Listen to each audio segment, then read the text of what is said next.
Bonjour, je suis Christian Dubarry, responsable des affaires européennes de BPI France et point de contact national EIC Accelerator. Je suis heureux d'accueillir Christophe Baudin d'Optolizis, un des 80 lauréats français de l'EIC Accelerator. Merci Christophe de bien vouloir répondre à quelques questions sur votre parcours dans l'EIC. Cette vidéo fait partie d'une série avec les lauréats qui permettent de partager votre expérience avec la communauté des entreprises françaises et diffuser les bonnes pratiques et votre réussite. Merci. Merci beaucoup. Pour démarrer, pouvez-vous vous présenter ainsi que Optolizis? Très volontiers, merci Christian. Donc, je suis Christophe Baudin, CEO d'Optolizis. Optolizis, c'est une société dédiée au développement de médicaments innovants pour des indications des accidents vasculaires cérébraux, des besoins médicaux qui ne sont pas couverts et qui demandent donc des traitements plus efficaces que ce qui est actuellement disponible. Mon parcours personnel est celui d'un médecin qui a fait du développement pendant de nombreuses années dans une grosse société où j'étais responsable de développement de produits dans le domaine cardiovasculaire et thrombose, ce qui nous rejoint avec le domaine dans lequel on est. Et je suis associé avec Jérôme Parc, qui malheureusement n'est pas aujourd'hui avec moi, mais qui est l'inventeur de la molécule que nous développons.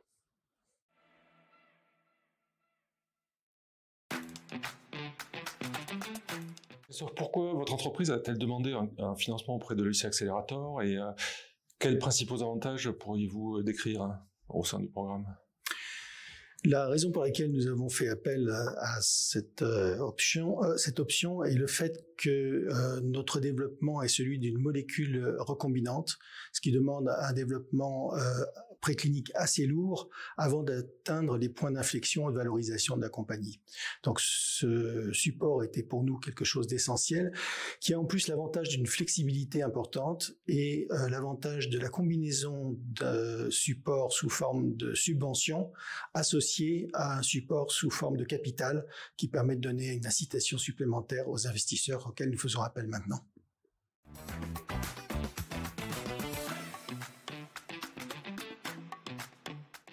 Comment avez-vous appris l'existence du programme et comment vous êtes-vous organisé pour candidater en interne et peut-être aussi en bénéficiant de conseils externes dans un programme qui est très très sélectif et donc il faut présenter des dossiers qui sont au top. Donc comment avez-vous fait en gros? On a d'abord effectivement entendu parler de ce support qui est, je pense, très connu dans le domaine des sociétés innovantes et particulièrement dans le domaine de la biotech pour un peu des raisons similaires à celles que je viens d'évoquer. On a effectivement bénéficié de support essentiellement sous la forme de consultation ou d'exposition de notre projet avec des commentaires pertinents que nous avons pu prendre en compte.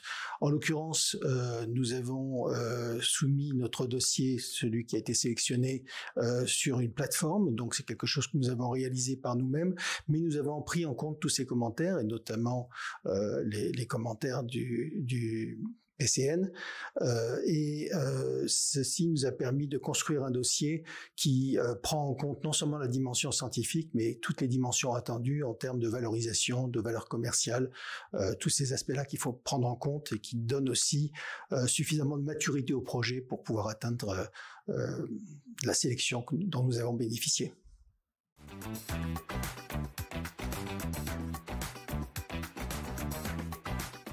Quels principaux conseils donneriez-vous, basés sur votre expérience, aux candidats qui envisageraient de déposer un dossier?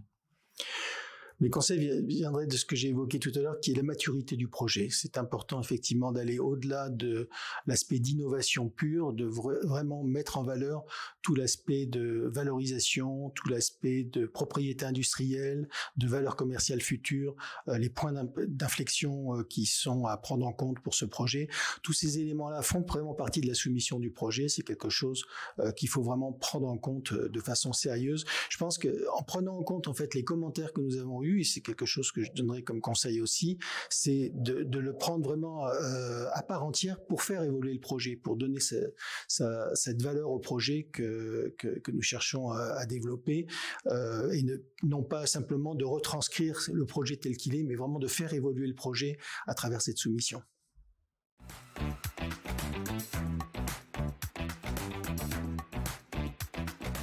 Votre entreprise et les produits en cours de développement ont été reconnus au niveau européen dans un cadre très sélectif. Est-ce que vous pouvez nous expliquer de quoi il s'agit, parce que c'est le point le plus important peut-être pour tout le monde. Absolument. Le projet que nous avons soumis est un projet de développement dans une forme particulière des accidents vasculaires cérébraux qui est celle des hémorragies intracérébrales. C'est la forme la plus grave.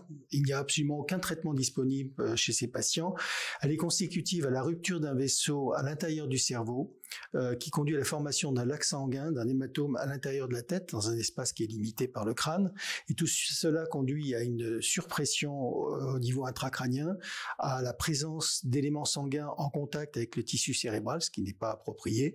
Et donc la problématique consiste à retirer cet hématome de la façon la moins invasive possible.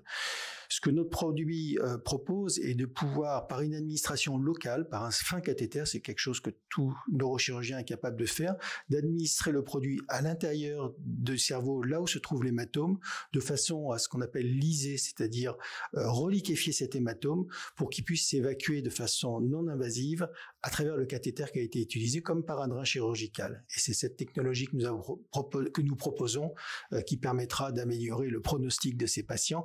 Cette forme d'AVC représente à peu près 50% de mortalité et chez les patients survivants, 50% d'entre eux vont avoir un handicap sévère, c'est-à-dire avec une dépendance tout le restant de leur vie.